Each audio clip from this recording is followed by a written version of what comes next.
Riyaziyyatı çox sevirəm.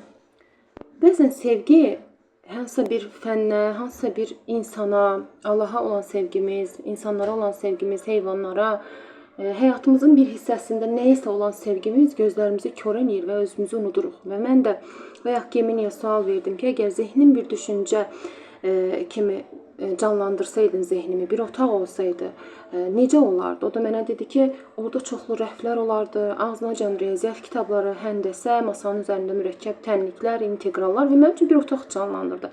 Və baxdım ki, Gemini belə məni təsəvvür edərkən riyaziyyat da təsəvvür edir. Bəzən sevginin dozunu aşırıq. İstər həyatda, istərsə də ki, öz şəxsi həyatımızda, istər işimizdə, istər insana qarşı olan sevgimiz gözümüzü kör eləyir, özümüzü unuduruq. Hamıya sevilməyi arzulayıram müəllimlər. İstədim açılışı bununla verəm.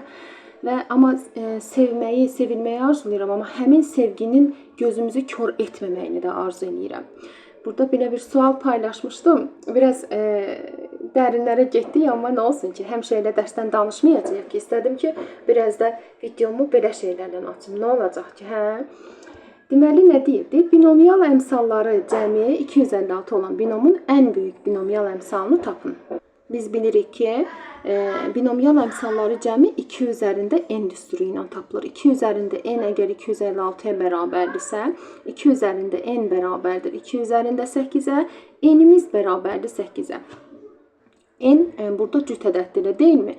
N cüt ədəd olanda, yəni binomial əmsalların içərisində ən böyük ədəd ortada yerləşən əmsaldır.